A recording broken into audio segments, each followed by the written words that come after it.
you're born a girl. That's your first crime. Your father wanted a son. An heir. Someone to carry on the Tarth name with pride. Instead, he got you. Big guy. Broad-shouldered. Blonde hair and blue eyes that should be beautiful but somehow aren't. Not on your face. Not in your body. You're not delicate. You're not graceful. You're not any of the things a lady is supposed to be. Your mother tries. Stand up straight, but not too tall. Smile more, but softer. Perhaps a different dress. Something more flattering. But there is no flattering you. You're too big, too strong, too much. By the time you're 8 years old, you already understand one thing. You will never be the daughter anyone wanted. And you'll spend the rest of your life trying to prove you're worth something anyway. Aga 8:14, the girl who wanted to be a knight. You don't play with dolls. You play with wooden swords.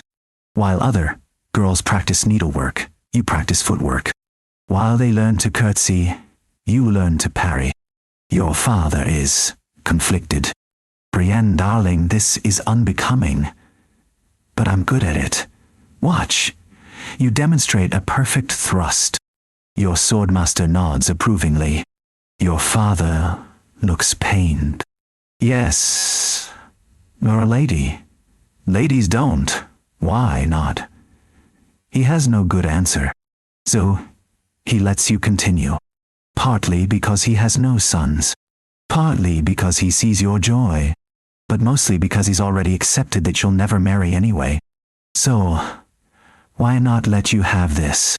At 10, you're better with a sword than boys twice your age. At 12, you beat your father's master at arms in a sparring match. At 14, you realize, being good at something doesn't make people respect you when you're supposed to be something else. Aga 14:16, the girl no. One wants to dance with your father throws a ball. An attempt to find you a husband. You wear a dress. Your nicest one. Blue silk that matches your eyes. Your maid does your hair. Pins, flowers in it. You look in the mirror and see a girl playing dress up in clothes that don't fit right. A warrior in a cage. You go downstairs. The hall is full of lords and their sons. Music plays. Dancing begins. You stand by the wall, waiting. No one approaches. You see them whispering, laughing behind their hands. That's Brienne of Tarth. Gods, she's huge. I'd rather dance with my horse. Your father tries to help. Lord Connington, surely you'd honor my daughter with a dance. The young lord looks at you with barely concealed disgust. I'm not feeling well, my lord. Perhaps later. There is no later. You stand by the wall all night, watching girls smaller, prettier, more delicate than you get, swept into dance after dance. And you learn you're good enough to beat men with a sword, but not good enough to dance with one. Aga 16. The 3 boys who destroyed you 3 young lords come to Tarth. They're charming, well-bred, handsome, and one of them, Ronald Connington, pays attention to you. Lady Brienne, he says, bowing. I've heard you're quite skilled with a blade. Your heart stutters. Yes, I train. Would you show me? I'd love to see your technique. No one has ever asked to see you fight with admiration in their voice. You agree immediately.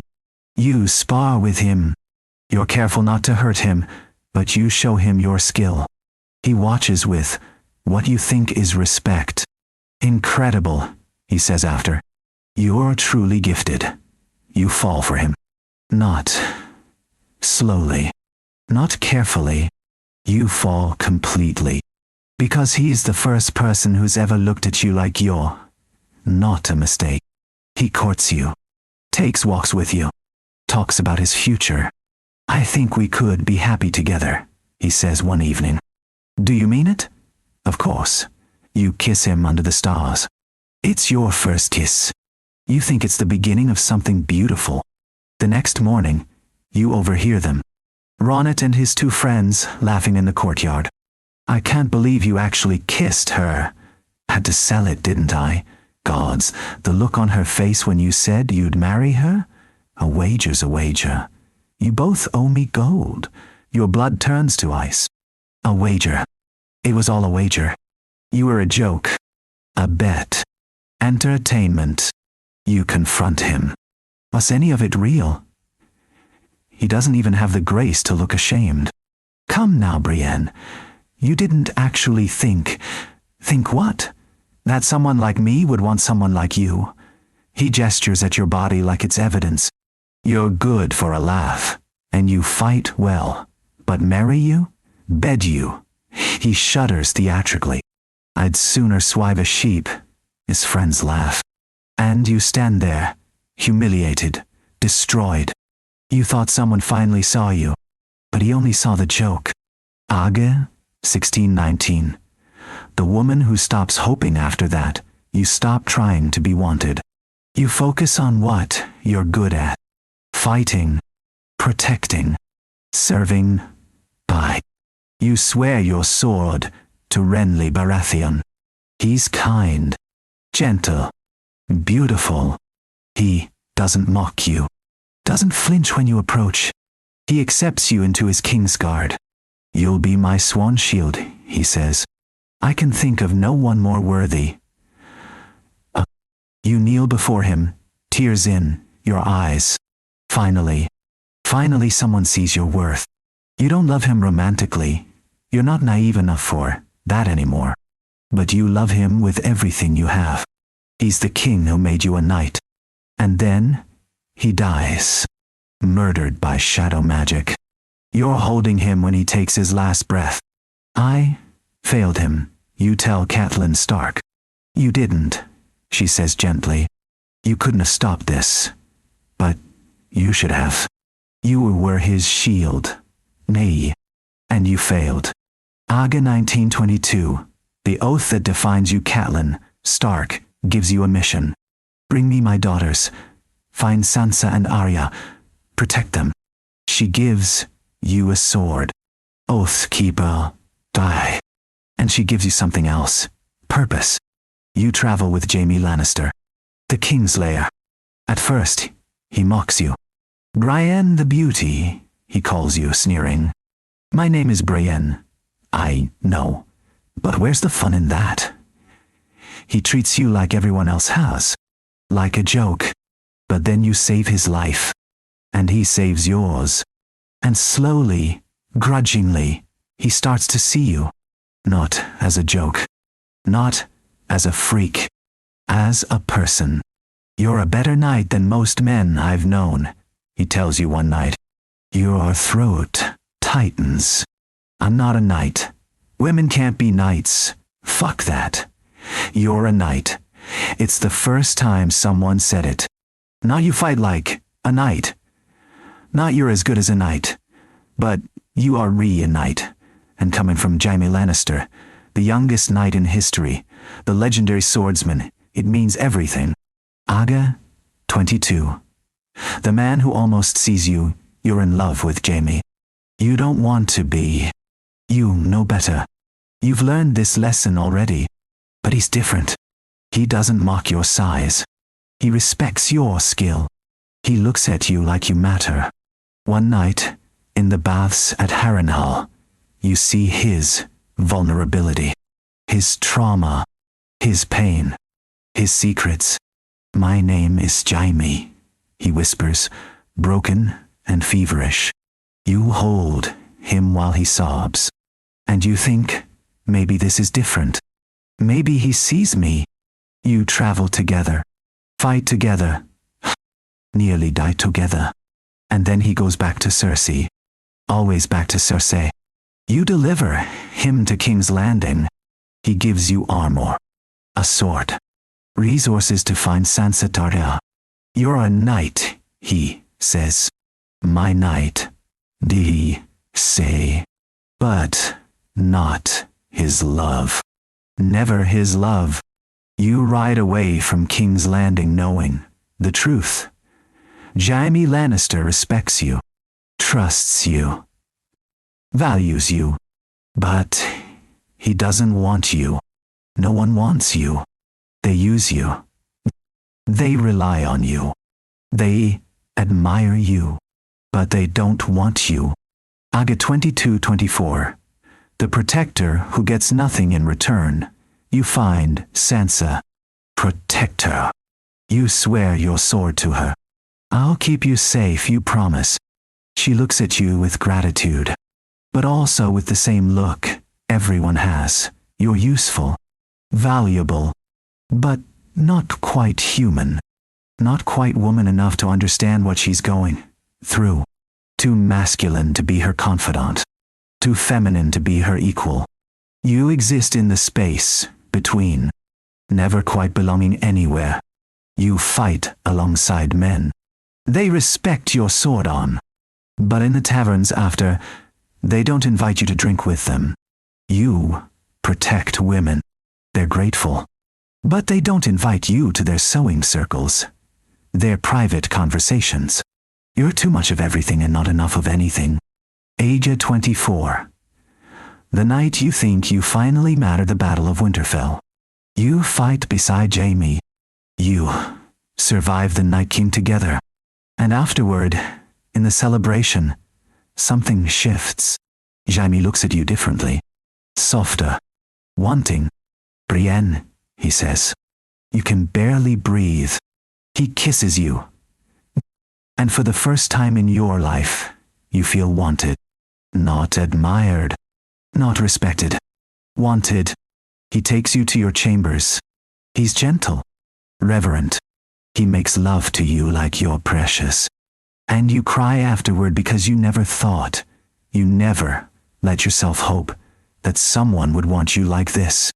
I didn't think this could happen for me, you whisper. It's happening, he says, holding you. You're happening. You fall asleep in his arms. Finally. Finally, you're not just the knight. You're the woman someone chose. Aga 24. The morning after everything breaks, you wake up alone. At first, you think he's just risen early. Then you hear he's leaving. Riding back to King's Landing. Back to Cersei. You run after him, still in your nightgown. You don't care who sees. You don't care about dignity. Jaime, wait. He's already on his horse. Don't, you beg. Don't go back to her. Stay, please. I can't. Why? After last night was a mistake.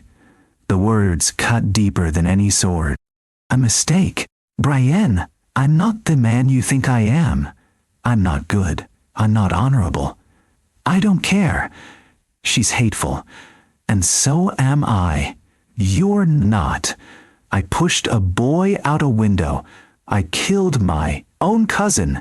I strangled my own cousin with my bare hands. I'm not good, Brienne. I never was. You're crying now in front of I never asked you to be good. I just asked you to stay. But he doesn't. He rides away. Back to the woman who's destroyed him over and over. Back to his sister. His lover. His addiction. And you're left standing in the courtyard in your nightgown. Everyone watching. Everyone knowing that even the man who knighted you, who called you a knight, who spent one night in your bed, even he didn't want you enough to stay. Aga 24:25. The knight who realizes she'll always be alone, you write his deeds in the white book. Every accomplishment, every moment of honor. You don't write about Winterfell. You don't write about the night he spent with you. Because that wasn't about honor. That was about mercy. He pitied you, the ugly woman who'd never been touched. So he gave you one night. One night, so you could say someone wanted you once. And then he left. You command the Kingsguard now. The first woman ever to hold the position. You should feel proud. You do feel proud. But late at night, alone in your chambers, you also feel empty. Because you achieved everything you set out to achieve. You're a knight, a commander, respected by all. But you're still alone, still unwanted, still the woman men admire but never love. The epilogue no one tells you, Brienne of Tarth, gets her honor. She gets her white cloak, her place in history. She gets respect, recognition, legacy, but she never gets love. Not really. She gets one night with a man who left her the next morning. She gets admiration from people who see her as a weapon, not a woman. She gets everything a knight could want, except the thing she wanted most, to be chosen, not for her sword, not for her service, but for herself. Somewhere out there are real Brians, women who are too tall, too broad, too strong, too masculine, women who are mocked for not fitting the mold, women who are told they're not like other girls, as if that's a compliment, when really it's isolation dressed up as praise. Women who are valued for what they do, never for who they are. Women who get used by men who would never be seen with them in public. Women who give everything, their loyalty, their body, their heart, and get thank you for your service in return. Brienne learned the cruelest lesson. You can be everything right. You can be honorable, loyal, skilled, brave. You can be the best at what you do and still be considered unlovable. Because the world has decided what women should look like, what they should be. And if you don't fit that mold, you can be respected. You can be admired, but you won't be wanted. And no amount of honor makes up for that. Brienne of Tarth is Lord Commander of the King's Guard, the first woman knight, a legend. But she's also the woman who cried in a courtyard while the man she loved rode away. The woman who gave her body to someone who called it a mistake. The woman who will spend the rest of her life wondering, what's wrong with me? Why am I not enough?